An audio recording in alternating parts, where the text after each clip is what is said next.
ओम श्री विष्णवे नमः। हरे कृष्ण। आप सभी का दिन शुभ हो। आज दिनांक है 16 अप्रैल और दिन है बुधवार। आज वैशाख मास के कृष्ण पक्ष की चतुर्थी तिथि है, जो कि संकष्टी गणेश चतुर्थी के नाम से जानी जाती है और विघ्नहर्ता भगवान गणेश को समर्पित होती है। तो आज के अध्याय का शुभारंभ करने वाले हैं गणेश भगवान की एक बहुत ही अद्भुत और दिव्य कथा के साथ। आप सब अगर संकष्टी चतुर्थी की कथा सुनना चाहते हो तो कथा हमारे चैनल पर पहले से अपलोडेड है, आप जरूर सुन लीजिएगा। प्राचीन समय की बात है, एक बार मधुसूदन नाम का एक धनी व्यापारी था, जो अपनी पत्नी को लेने के लिए एक बार अपनी ससुराल गया। वहाँ वह कुछ दिन तक रहा और फिर एक दिन उसने अपने सास ससुर से विदा करने को कहा, किंतु वहाँ पर सब कहने लगे कि आज बुधवार का दिन है और आज के दिन लड़की को अपने मायके से विदा करना शुभ नहीं माना जाता। लेकिन वह व्यक्ति नहीं माना और बुधवार के दिन ही अपनी पत्नी को विदा कराकर वह अपने नगर की ओर चल पड़ा। रास्ते में उसकी पत्नी को प्यास लगी तो वह व्यक्ति लोटा लेकर रथ से उतरकर पानी लेने चला गया। जैसे ही वह पानी लेकर अपनी पत्नी के पास वापस लौटा तो देखकर आश्चर्यचकित रह गया कि उसके ही जैसी शकल सूरत और वेशभूषा वाला एक व्यक्ति उसकी पत्नी के साथ रथ में बैठा हुआ है। वह क्रोधित हुआ और उसने क्रोध से कहा कि तू कौन है जो मेरी पत्नी के पास में बैठा हुआ है। तब दूसरा व्यक्ति बोला, ये मेरी पत्नी है, इसे मैं अभी अभी ससुराल से विदा करा कर ले जा रहा हूँ। अब तो वे दोनों व्यक्ति आपस में झगड़ा करने लगे। तभी राज्य के सिपाही आकर लोटे वाले व्यक्ति को पकड़ने लगे। उस स्त्री से पूछा कि तुम्हारा असली पति कौन है, बताओ। तब वह पत्नी शांत रही, क्योंकि देखने में दोनों ही व्यक्ति एक जैसे थे। अब भला वह किसे अपना असली पति बताती। और वह व्यक्ति ईश्वर से प्रार्थना करता हुआ कहने लगा, हे परमेश्वर, ये आपकी क्या लीला है। हे प्रभु, इस असमंजस से, इस विपत्ति से मुझे बाहर निकालिए। ये आपकी क्या लीला है प्रभु कि सच्चा झूठा बन रहा है। तभी आकाशवाणी हुई कि मूर्ख, आज बुधवार के दिन तुझे यात्रा नहीं करनी चाहिए थी, पर तूने किसी की बात नहीं मानी और चल पड़ा। ये सब लीला बुद्धदेव भगवान की है। तब उस व्यक्ति ने हाथ जोड़कर सच्चे मन से बुद्धदेव से प्रार्थना की। उसने अपनी गलती के लिए क्षमा मांगी और तब बुद्धदेव की कृपा से वह दूसरा व्यक्ति जो उसके ही जैसे शकल सूरत वाला था, अंतर्ध्यान हो गया। इसके बाद वह व्यक्ति अपनी स्त्री को लेकर घर आया। इसके बाद से ही वे दोनों पति पत्नी बुधवार का व्रत हर सप्ताह नियम पूर्वक करने लगे। इस कहानी से ये शिक्षा मिलती है कि बुद्धिमत्ता का उपयोग सही समय और सही जगह देखकर करना चाहिए। मान्यताओं के अनुसार बुधवार के दिन किसी भी स्त्री को अपने मायके से ससुराल के लिए यात्रा भी नहीं करनी चाहिए। अब सुनिए बुधवार व्रत की एक और कथा। बहुत समय पहले की बात है, एक गांव में एक विधवा अपनी बहू के साथ रहती थी। बहू थोड़ी मंदबुद्धि थी और उसे भूख बिल्कुल भी सहन नहीं होती थी। ऐसे में वह हर दिन सुबह उठकर सबसे पहले खाना खाया करती थी। एक दिन विधवा महिला ने अपने घर पर एक पूजा रखी, लेकिन उसे इस बात की बड़ी चिंता थी कि उसकी बहू तो सुबह उठकर ही खाना खाने लग जाएगी। ऐसे में भगवान के लिए बना प्रसाद तो झूठा हो जाएगा। ये सोचकर उसने अपनी बहू को कुछ समय के लिए घर से दूर रखने का उपाय सोचा। उसने सुबह अपनी बहू को एक मटका दिया जिसमें नीचे से छेद था और उसने अपनी बहू को बुलाकर कहा कि बहू, आज घर में पूजा है, इसलिए तू जा और जाकर पानी का इंतजाम कर ले। हालांकि बहू भी बहुत चालाक थी। उसने ये सब देख लिया था कि मटके में नीचे छेद है। ऐसे में उसने घर से बना हुआ आटा चुपके से निकाल लिया और मटकी में पानी भरने चल पड़ी। जब वह कुएं के पास पहुंची तो कुएं के पास पहुंचकर उसने उस आटे से रोटियां बनाई। पास में ही आग जल रही थी। उसने उसी आग में अपनी रोटियां सेक ली।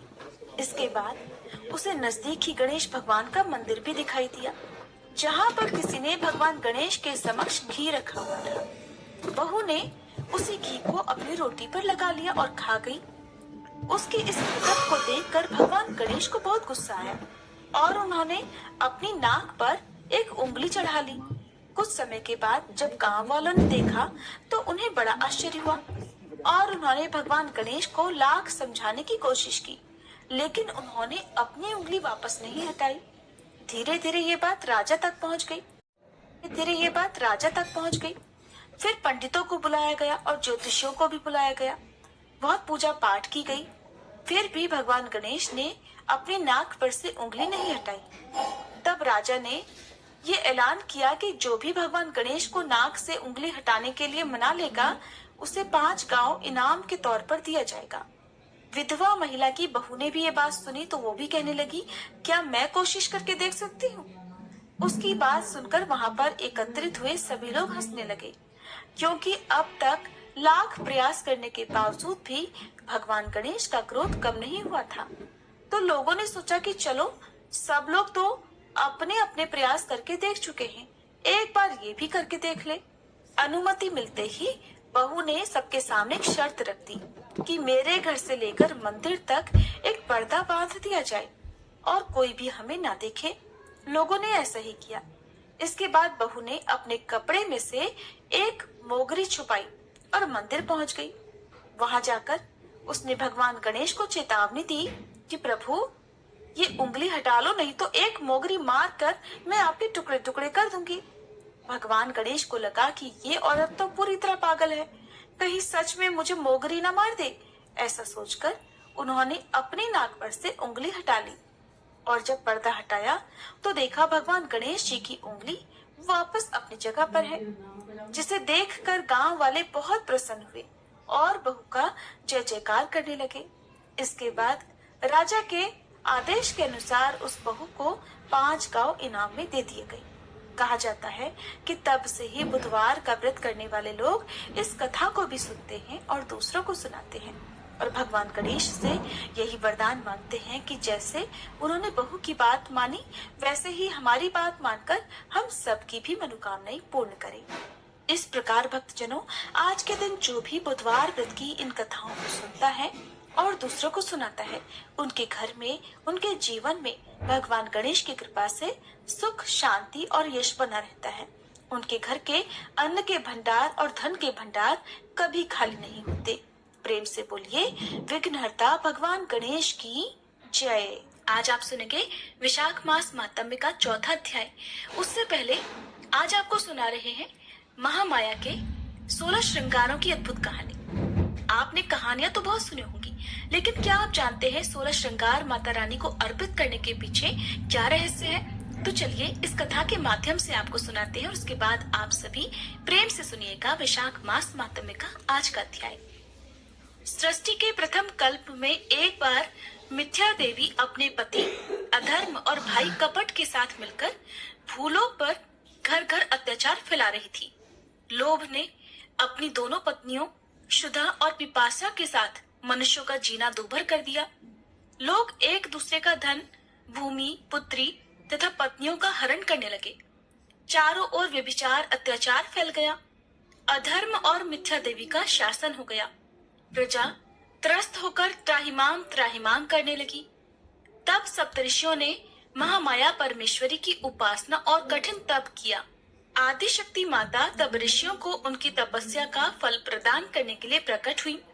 भूतल पर धर्म की स्थापना करने के लिए और अधर्म का नाश करने के लिए माता रानी ने अंश रूप में अपने शरीर से अग्निदेव और उनकी पत्नी स्वाहा देवी को, यज्ञदेव तथा उनकी पत्नी दीक्षा देवी और दक्षिणा देवी को, पितृदेव और उनकी पत्नी स्वधा देवी को, पुण्यदेव और उनकी पत्नी प्रतिष्ठा देवी को, सुशील देव और उनकी पत्नियों शांति देवी और लज्जा देवी को, ज्ञान देव और उनकी पत्नियों बुद्धि देवी, मेधा देवी, धृति देवी को अपने शरीर से उत्पन्न किया और अधर्म तथा मिथ्या देवी की सत्ता को समाप्त करने का आदेश दिया। हजारों वर्षों तक बड़ा भीषण युद्ध चला, लेकिन मिथ्या देवी को कोई भी हरा नहीं पाया। ये देखकर माता परमेश्वरी ने अपने शरीर से पुनः वैराग्य देव तथा उनकी पत्नी श्रद्धा देवी और भक्ति देवी को, वायुदेव और उनकी पत्नी स्वस्ति देवी को, मोहदेव तथा उनकी पत्नी दया देवी को, सुखदेव तथा उनकी पत्नी तंद्रा देवी और प्रीति देवी को तथा रुद्रदेव और उनकी पत्नी कालाग्नि देवी को अपने शरीर से उत्पन्न किया। फिर से उन सब के बीच भीषण युद्ध छिड़ गया। एक ही क्षण में रुद्रदेव और उनकी पत्नी कालाग्नि देवी ने मिथ्या देवी तथा अधर्म और कपट को तथा उनके सभी साथियों को बंदी बना लिया। 1000 वर्षों तक बंदी गृह में मिथ्या देवी पड़ी रही और उसी कारागार में रुद्रदेव और उनकी पत्नी कालाग्नि देवी की तपस्या में लीन रही। मिथ्या देवी की तपस्या से प्रसन्न होकर आखिरकार रुद्रदेव और माता कालाग्नि देवी प्रकट हुई और मिथ्या देवी को आशीर्वाद दिया। रुद्रदेव ने मिथ्या देवी को आशीर्वाद देते हुए कहा, हे मिथ्या देवी, सतयुग में तुम अदृश्य रहोगी, त्रेता युग में तुम सूक्ष्म रूप से रहोगी, द्वापर युग में तुम आधे शरीर से रहोगी और कलयुग में तुम संपूर्ण शरीर से रहोगी। कलयुग में ही सर्वत्र तुम्हारा शासन होगा। तब माता कालाग्नि देवी ने मिथ्या देवी को आशीर्वाद स्वरूप कहा, हे मिथ्या देवी, हमारे शरीर के 16 श्रृंगारों का अंश रूप से धरती पर अवतरण हुआ है। तुम उनके पास कभी मत जाना, नहीं तो तुम वहीं पर भस्म हो जाओगी। देवी की बात सुनकर मिथ्या देवी ने हाथ जोड़कर पूछा, माते, आपके 16 श्रृंगार अंश रूप से कहाँ कहाँ पर हैं, कृपया बताइए। तब माता कहने लगी, हमारी आंख का काजल क्षीर सागर के रूप में है, हमारी मांग का सिंदूर शेष नाग का रूप धारण करके श्री विष्णु की शेष शैया बनकर क्षीर सागर में है, हमारे पांव का महावर वृक्ष रूप में कौशल देश में है। जब श्री विष्णु का राम रूप में अवतार होगा तब मेरे भक्त कच्छप का केवट रूप में जन्म होगा। केवट इसी वृक्ष को काटकर नाव बनाएंगे और उसी नाव से केवट विष्णु रूपी श्री राम को गंगा जी के पार उतारेंगे। हमारे भाल की बिंदी गोकुल में गौ रूप धारण करके लाखों की संख्या में श्री कृष्ण अवतार में श्री कृष्ण के साथ रहकर उनकी लीलाओं का रसपान करेंगी। हमारी चूड़ियां नदियों का रूप धारण करके सरयू नाम से जानी जाएंगी, जो श्री राम की लीलाओं का रसास्वादन करेंगी। हमारी पायल पीतांबर का रूप धारण करके हमेशा श्री कृष्ण के शरीर पर विद्यमान रहेगी। हमारे पांव के बिछिए मंद्राचल पर्वत के नाम से जाने जाएंगे। अगले कल्प में सागर मंथन की लीला होगी, जिसमें मंद्राचल पर्वत मथानी बनेगा। हमारी नासिका की नथुनी ब्रह्मा जी का कमंडल है। हमारे कान के कर्णफूल कुंडल का रूप धारण करके रुद्रदेव के कर्ण में विराजमान है और हमारे कमर की गर्दनी बलराम के हल का फल बनकर असुरों का विनाश करेगी। इसलिए हे मिथ्या देवी, तुम इनके पास भूल कर भी मत जाना, नहीं तो तुम एक क्षण में ही वहीं जलकर भस्म हो जाओगी। कलयुग में जो भक्त हमें 16 श्रृंगार अर्पण करके हमारी उपासना करेंगे, उनके पास भी तुम कभी मत जाना। और कलयुग में इस प्रकार चारों ओर केवल तुम्हारा ही शासन होगा। मिथ्या देवी को ऐसा वरदान देकर माता और रुद्रदेव वहीं अंतर्ध्यान हो गए। जय माता दी। अब सुनिए आज का अध्याय। वैशाख मास में किए गए धार्मिक कर्मों के पुण्य से जब राजा कीर्तिमान के निवासी अंत में वैकुंठ धाम पहुंचने लगे, तब स्वर्ग और नरक सभी शून्य हो गए। तब ऐसे में यमराज जी ब्रह्मा जी के पास गए और उन्होंने राजा कीर्तिमान के बारे में उनसे कहा और उनसे शिकायत करने लगे। इसके बाद ब्रह्मा जी ने यमराज को जिस प्रकार से समझाया उसका वर्णन आज आप सुनिए। ब्रह्मा जी ने कहा, यमराज, तुमने क्या आश्चर्य देखा है? क्यों तुम्हें इतना दुख हो रहा है? भगवान गोविंद को एक बार भी प्रणाम कर लिया जाए तो वह 100 अश्वमेध यज्ञों के अवभृत स्नान के समान होता है। यज्ञ करने वाला तो पुनः इस संसार में जन्म लेता है, किंतु भगवान को किया हुआ प्रणाम पुनर्जन्म का कारण नहीं बनता, बल्कि मुक्ति की प्राप्ति करा देता है। जिसकी जीवा के अग्रभाग पर हरि ये 2 अक्षर विद्यमान हैं, उसको कुरुक्षेत्र तीर्थ के सेवन या फिर सरस्वती नदी के जल में स्नान करने से क्या लेना है? जो मृत्यु काल में भगवान विष्णु को याद करता है, वह अभक्ष भक्षण आदि से प्राप्त हुई पाप राशि का परित्याग करके भगवान विष्णु के सायुज्य को पाता है, जो कि भगवान विष्णु को अपना स्मरण बहुत ही प्रिय है। यमराज, इसी प्रकार वैशाख नामक मास भी भगवान विष्णु को प्रिय है, जिसके धर्म को श्रवण करने मात्र से ही मनुष्य सभी पापों से मुक्त हो जाता है। उसके अनुष्ठान में तत्पर रहने वाला मनुष्य अगर मुक्ति को प्राप्त हो तो फिर भला उसके लिए कहना ही क्या है। वैशाख मास में भगवान पुरुषोत्तम के नाम और यश का गुणगान किया जाता है, जिससे भगवान बहुत प्रसन्न होते हैं। पुरुषोत्तम श्री हरि संपूर्ण जगत के स्वामी और हमारे जनक हैं। ये राजा कीर्तिमान वैशाख मास में उन्हीं भगवान के प्रिय धर्मों का अनुष्ठान करता है, जिससे प्रसन्नचित्त होकर भगवान विष्णु सदा उसकी सहायता में स्थित रहते हैं। भगवान वासुदेव के भक्तों का कभी अमंगल नहीं होता। उन्हें जन्म, मृत्यु, जरा और व्याधि का भय भी नहीं होता। कार्य में नियुक्त किया हुआ पुरुष अगर अपनी पूरी शक्ति लगाकर स्वामी के कार्य साधन का प्रयास करता है तो उतने से ही वह कृतार्थ हो जाता है। अगर शक्ति के बाहर का कार्य उपस्थित हो जाए तो स्वामी को उसकी सूचना दे, उतना कर देने से वह उऋण हो जाता है और फिर सुख का भागी होता है। जिसने उस प्रयोजन को अपने स्वामी से निवेदन कर लिया है, उसके ऊपर ना तो कोई ऋण है और ना ही कोई पाप लगता है। अपने कर्तव्य पालन के लिए पूरा प्रयास कर लेने पर प्राणी को कोई अपराध नहीं रहता। ये कार्य तुम्हारे लिए असंभव है, इसलिए इसके विषय में तुम्हें शोक नहीं करना चाहिए। श्री ब्रह्मा जी के ऐसा कहने पर यमराज ने दीन वाणी में कहा, तात, मैंने आपके चरणों की सेवा से सब कुछ पा लिया। तब ब्रह्मा जी ने पुनः समझाते हुए कहा, धर्मराज, राजा कीर्तिमान विष्णु धर्म के पालन में तत्पर है। चलो हम लोग भगवान विष्णु के पास चलते हैं और उन्हें सारी बात बताकर उसके बाद उनके कहे अनुसार कार्य किया जाएगा। वे ही इस जगत के कर्ता, धर्म के रक्षक और नियामक हैं। इस प्रकार यमराज को आश्वासन देकर ब्रह्मा जी उनके साथ ही क्षीर सागर के तट पर गए। वहां उन्होंने सच्चिदानंद स्वरूप गुणातीत परमेश्वर श्री विष्णु की स्तुति की। ब्रह्मा जी की स्तुति से संतुष्ट होकर भगवान श्री हरि वहां प्रकट हो गए। यमराज और ब्रह्मा जी ने तुरंत ही उनके चरणों में मस्तक झुकाया। तब भगवान श्री हरि ने मेघ के समान गंभीर वाणी में उन दोनों से कहा कि आप लोग यहाँ क्यों आए हैं? तब ब्रह्मा जी कहने लगे, प्रभु, आपके श्रेष्ठ भक्त राजा कीर्तिमान के शासन काल में सभी मनुष्य वैशाख धर्म के पालन में तत्पर होकर आपके अविनाशी पद को प्राप्त हो रहे हैं। इससे पूरी यमपुरी सूनी हो गई है। उनके ऐसा कहने पर भगवान विष्णु हंसते हुए बोले, मैं लक्ष्मी को त्याग दूंगा। अपने प्राण, शरीर, श्रीवत्स, कौस्तुभ मणि, वैजंती माला, श्वेत द्वीप, वैकुंठ धाम, क्षीर सागर, शेषनाग और गरुड़ जी को भी छोड़ दूंगा, लेकिन अपने भक्त का त्याग नहीं कर सकूंगा, जिन्होंने मेरे लिए सब भोगों का त्याग करके अपना जीवन तक मुझे सौंप दिया है, जो मुझ में मन लगाकर मेरे स्वरूप को हो गए हैं। उन महाभाग भक्तों को मैं भला कैसे त्याग सकता हूँ? राजा कीर्तिमान को इस पृथ्वी पर मैंने 10,000 वर्षों की आयु दी है। उसमें से 8,000 वर्ष तो बीत गए। शेष आयु और बीत जाने पर उसे मेरा सायुज्य प्राप्त होगा। उसके बाद पृथ्वी पर बेन नामक दुष्टात्मा राजा होगा, जो सभी वेदोक्त महाधर्मों का लोप कर देगा। उस समय वैशाख मास के धर्म भी छिन्न भिन्न हो जाएंगे। बेन अपने ही पाप से भस्म हो जाएगा।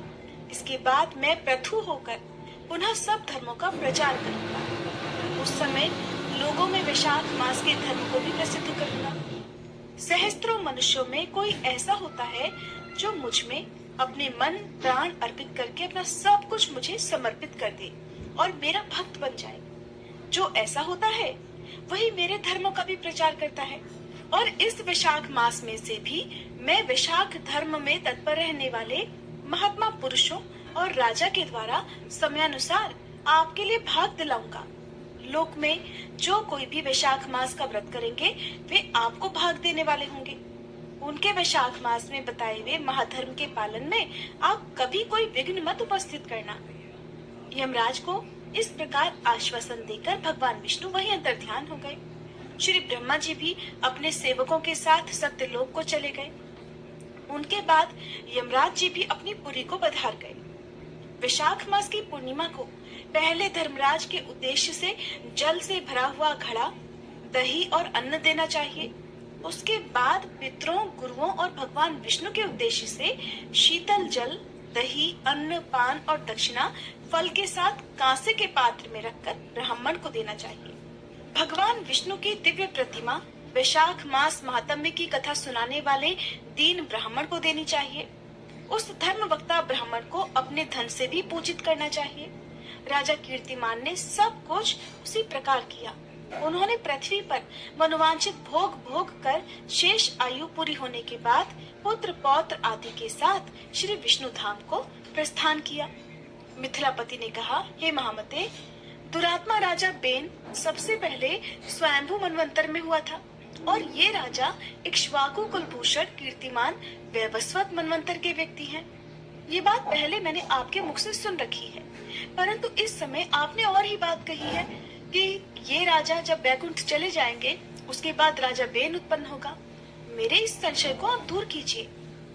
तब श्रुतदेव जी ने कहा, राजन, पुराणों में जो विषमता प्रतीत होती है वह युग भेद और कल्प भेद की व्यवस्था के अनुसार है। किसी कल्प में ऐसा ही हुआ होगा कि पहले राजा कीर्तिमान और उसके बाद बेन हुआ होगा। इसलिए कहीं कथा में समय की विपरीतता को देखकर उसके अप्रामाणिक होने की आशंका कभी नहीं करनी चाहिए। श्रुतदेव जी बोले, मेष राशि में सूर्य के स्थित रहने पर जो वैशाख मास में प्रातःकाल स्नान करता है और भगवान विष्णु की पूजा करके इस कथा को सुनता है, वह सभी पापों से मुक्त होकर भगवान विष्णु के परम धाम को प्राप्त होता है। इस विषय में एक प्राचीन इतिहास कहते हैं, जो सभी पापों का नाशक, पवित्र कारक, धर्मानुकूल, वंदनीय और पुरातन है। गोदावरी के तट पर शुभ ब्रह्मेश्वर क्षेत्र में महर्षि दुर्वासा जी के 2 शिष्य रहते थे, जो परमहंस, ब्रह्मनिष्ठ, उपनिषद विद्या में परिनिष्ठित और इच्छा रहित थे। वे भिक्षा में मिले हुए भोजन से ही अपना पेट भरा करते थे और पुण्यमय जीवन बिताते हुए गुफा में रहते थे। उनमें से एक का नाम था सत्यनिष्ठ और दूसरे का नाम था तपोनिष्ठ। वे इन्हीं नामों से तीनों लोकों में विख्यात थे। सत्यनिष्ठ सदा भगवान विष्णु की कथा में तत्पर रहते थे। जब कोई श्रोता या वक्ता नहीं होता था तब वे अपने नित्य कर्म किया करते थे। अगर कोई श्रोता उपस्थित होता तो वे उसे निरंतर भगवत कथा सुनाते, और अगर कोई कथावाचक भगवान विष्णु की कल्याणमयी पवित्र कथा कहता तो वे अपने सभी कर्मों को समेटकर उसे सुनने में तत्पर होकर कथा को सुनने लगते थे।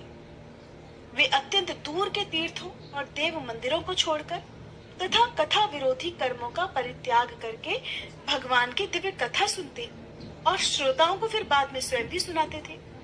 कथा समाप्त होने पर सत्यनिष्ठ अपना बाकी बचा हुआ कार्य पूरा किया करते थे। कथा सुनने वाले पुरुष को जन्म मृत्यु में संसार बंधन की प्राप्ति नहीं होती, उसके अंतःकरण की शुद्धि हो जाती है। भगवान विष्णु में जो अनुराग की कमी है वो दूर हो जाती है, उनके प्रति भक्ति गहरी और गाढ़ी हो जाती है। साथ ही साधु पुरुषों के प्रति सौहार्द बढ़ता है। कथा सुनकर मिले ज्ञान से मनुष्य भगवत चिंतन में समर्थ हो जाता है। श्रवण, ध्यान और मनन ये वेदों में अनेक प्रकार से बताया गया है।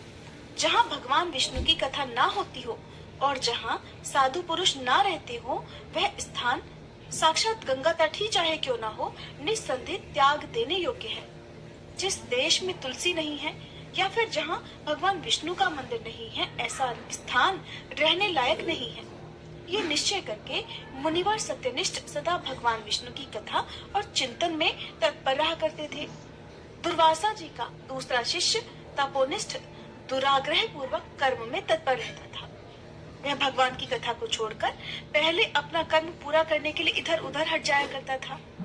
कथा की अवहेलना से उसे बड़ा कष्ट उठाना पड़ा। आखिरकार कथा परायण सत्यनिष्ठ ने ही उसको संकट से उद्धार किया। जहाँ लोगों के पाप का नाश करने वाली भगवान विष्णु की पवित्र कथा होती है, वहाँ सब तीर्थ और अनेक प्रकार के क्षेत्र स्थित रहते हैं। जहाँ विष्णु कथा रूपी पुण्यमयी नदी बहती रहती है, उस देश में निवास करने वालों की मुक्ति उनके ही हाथ में है। पूर्व काल में पांचाल देश में पुरुयशा नामक एक राजा थे, जो पुण्यशील और बुद्धिमान राजा भूरियशा के पुत्र थे। पिता की मृत्यु के बाद पुरुयशा राज्य सिंहासन पर बैठे। वे धर्म की इच्छा रखने वाले, शूरता, उदारता आदि गुणों से संपन्न और धनुर्विद्या में प्रवीण थे। उन महामती राजा ने अपने धर्म के अनुसार पृथ्वी का पालन किया। कुछ समय के बाद राजा का सारा धन नष्ट हो गया। हाथी और घोड़े बड़े बड़े रोगों से पीड़ित होकर मर गए। उनके राज्य में ऐसा भारी अकाल पड़ा जो मनुष्यों का अत्यंत विनाश करने वाला था। पांचाल नरेश राजा पुरुयशा को निर्बल जानकर उनके शत्रुओं ने आक्रमण कर दिया। और युद्ध में उनको जीत लिया। इसके बाद पराजित हुए राजा ने अपनी पत्नी शिखिणी के साथ पर्वत की कंदरा में प्रवेश किया। साथ में दासी आदि सेवकगण भी थे। इस प्रकार छिपे रहकर राजा मन ही मन सोचने लगे कि मेरी ये क्या अवस्था हो गई। मैं जन्म और कर्म से शुद्ध हूँ, माता और पिता के हित में तत्पर रहा हूँ, गुरु भक्त, उदार, ब्राह्मणों का सेवक, धर्म परायण, सब प्राणियों के प्रति दयालु, देव पूजक और जितेंद्रिय भी हूँ। फिर किस कर्म से मुझे ये विशेष दुख देने वाली दरिद्रता प्राप्त हुई है? किस कर्म से मेरी पराजय हुई और किस कर्म के फलस्वरूप मुझे ये वनवास मिला है? इस प्रकार चिंता से व्याकुल होकर राजा ने खिन्न मन से अपने सर्वज्ञ गुरु मुनि श्रेष्ठ याज और उपयाज का स्मरण किया। राजा के आह्वान करने पर दोनों बुद्धिमान मुनीश्वर वहां आए। उन्हें देखकर पांचाल प्रिय नरेश सहसा उठकर खड़े हो गए और बड़ी भक्ति के साथ गुरुदेव के चरणों में मस्तक रखकर प्रणाम किया। फिर वन में पैदा होने वाली शुभ सामग्रियों के द्वारा उन्होंने उन दोनों का पूजन किया और विनीत भाव से पूछा, विप्रवरों, मैं गुरु चरणों में भक्ति रखने वाला हूँ, मुझे किस कर्म से ये दरिद्रता, कोष हानि और शत्रुओं से पराजय मिली है? किस कारण से मेरा वनवास हुआ और मुझे अकेले रहना पड़ा है? मेरे ना कोई पुत्र है, ना भाई है, ना हितकारी मित्र ही हैं। मेरे द्वारा सुरक्षित राज्य में ये बड़ा भारी अकाल अचानक कैसे पड़ गया? ये सब बातें विस्तार पूर्वक मुझे बताइए। राजा के इस प्रकार पूछने पर वे दोनों मुनिश्रेष्ठ कुछ देर ध्यान मग्न होने के बाद इस प्रकार कहने लगे कि राजन, तुम पहले के 10 जन्मों तक महापापी व्याध अर्थात शिकारी रहे हो। तुम सब लोगों के प्रति क्रूर और हिंसा परायण थे। तुमने कभी लेश मात्र भी धर्म का अनुष्ठान नहीं किया। इंद्रिय संयम तथा मनोनिग्रह का तुम में सर्वथा अभाव था। तुम्हारी जिह्वा कभी भी किसी भी प्रकार भगवान विष्णु का नाम नहीं लेती थी। तुम्हारा मन गोविंद के चारों चरणारविंदों का चिंतन नहीं करता था और तुमने कभी मस्तक झुकाकर परमात्मा को प्रणाम भी नहीं किया। इस प्रकार दुरात्मा शिकारी का जीवन बिताते हुए तुम्हारे 9 जन्म पूरे हो गए। 10वां जन्म प्राप्त होने पर तुम सही पर्वत पर पुनः व्याध हुए। वहाँ सभी लोगों के प्रति क्रूरता करना ही तुम्हारा स्वभाव था। तुम मनुष्यों के लिए साक्षात यमराज के समान थे। दयाहीन, शस्त्रजीवी और हिंसा परायण थे। अपनी स्त्री के साथ रहते हुए राह चलने वाले पथिकों को तुम बड़ा कष्ट दिया करते थे। बड़े भारी शठ थे। इस प्रकार अपने हित को न जानते हुए तुमने बहुत सारे वर्ष बिता दिए। जिनके छोटे छोटे बच्चे हैं, ऐसे हिरणों और पक्षियों के वध करने के कारण तुम दयाहीन दुर्बुद्धि को इस जन्म में कोई पुत्र ही नहीं प्राप्त हुआ। तुमने सबके साथ विश्वासघात किया, इसलिए कोई तुम्हारा सहोदर भाई नहीं हुआ। मार्ग में तुम सबको पीड़ा देते रहे, इसलिए इस जन्म में तुम मित्र रहित हो। साधु पुरुषों के तिरस्कार से शत्रुओं द्वारा तुम्हारी पराजय हुई है। अपने पूरे जीवन में कभी भी दान न देने के दोष से तुम्हारे घर में दरिद्रता प्राप्त हुई है। तुमने दूसरों को सदा परेशानी में डाला, इसलिए तुम्हें दूसरा वनवास मिल गया। सबके अप्रिय होने के कारण तुम्हें असह्य दुख मिला है। तुम्हारे क्रूर कर्मों के फल से ही इस जन्म में मिला हुआ राज्य भी छिन गया है। वैशाख मास की गर्मी में तुमने स्वार्थवश एक दिन एक ऋषि को दूर से तालाब बता दिया था और हवा के लिए पलाश का एक सूखा पत्ता दे दिया था। बस जीवन में इस एक ही पुण्य के कारण तुम्हारा ये जन्म परम पवित्र राजवंश में हो गया। अब अगर तुम सुख, राज, धन, धान्य आदि संपत्ति, स्वर्ग और मोक्ष चाहते हो या फिर सायुज्य और श्री हरि के पद की इच्छा रखते हो, तो वैशाख मास के धर्मों का पालन करो। इससे सब प्रकार के सुख तुम प्राप्त कर लोगे। इस समय वैशाख मास चल रहा है। आज अक्षय तृतीया है। आज तुम विधि पूर्वक स्नान और भगवान लक्ष्मीपति की पूजा करो। अगर अपने समान ही गुणवान पुत्रों की इच्छा करते हो तो सब प्राणियों के हित के लिए प्याऊ लगवाओ। इस पवित्र वैशाख मास में भगवान मधुसूदन की प्रसन्नता के लिए अगर तुम निष्काम भाव से धर्मों का अनुष्ठान करोगे तो अंतःकरण शुद्ध होने पर तुम्हें भगवान विष्णु का प्रत्यक्ष दर्शन भी होगा। ऐसा कहकर राजा की अनुमति लेकर उनके दोनों ब्राह्मण पुरोहित याज और उपयाज जैसे आए थे वैसे ही चले गए। उनसे उपदेश पाकर महाराज पुरुयशा ने वैशाख मास के सभी धर्मों का श्रद्धा पूर्वक पालन किया और भगवान मधुसूदन की आराधना की। इससे उनका प्रभाव बढ़ गया और बंधु बांधव उनसे आकर मिल गए। इसके बाद वे मरने से बची हुई सेना को साथ लेकर बंधुओं सहित पांचाल नगरी के पास आ गए। उस समय पांचाल राजा के साथ राजाओं का पुनः संग्राम हुआ। महारथी पुरुयशा ने अकेले ही समस्त महाबाहु राजाओं पर विजय प्राप्त कर ली। विरोधी राजाओं ने भागकर अलग अलग देशों के रास्तों में आश्रय ले लिया। विजयी पांचाल राज ने भागे हुए राजाओं के कोष, 10 करोड़ घोड़े, 3 करोड़ हाथी, 1 अरब रथ, 10,000 ऊंट और 3 लाख खच्चरों को अपने अधिकार में करके अपनी पुरी में वापस पहुंचा दिया। वैशाख धर्म के महात्म्य से सभी राजा भग्न मनोरथ होकर पुरुयशा को कर देने वाले हो गए और पांचाल देश में अनुपम सुकाल आ गया। चारों तरफ सुख समृद्धि छा गई। भगवान विष्णु की प्रसन्नता से इस धरती पर उनका एक छत्र राज्य हुआ और गुरुता, उदारता आदि गुणों से युक्त उनके 5 पुत्र हुए, जो धृष्ट कीर्ति, धृष्ट केतु, धृष्ट दुम्न, विजय और चित्रकेतु के नाम से विख्यात थे। धर्म पूर्वक प्रतिपालित होकर सभी प्रजा राजा के प्रति अनुरक्त हो गई। सारी प्रजा अपने राजा से प्रेम करने लगी। इससे उसी क्षण उन्हें वैशाख मास के प्रभाव का निश्चय हो गया। तब से पांचाल राज भगवान विष्णु की प्रसन्नता के लिए वैशाख मास के धर्मों का निष्काम भाव से बराबर पालन करने लगे। उनके इस धर्म से संतुष्ट होकर भगवान विष्णु ने अक्षय तृतीया के दिन उन्हें प्रत्यक्ष दर्शन दिया।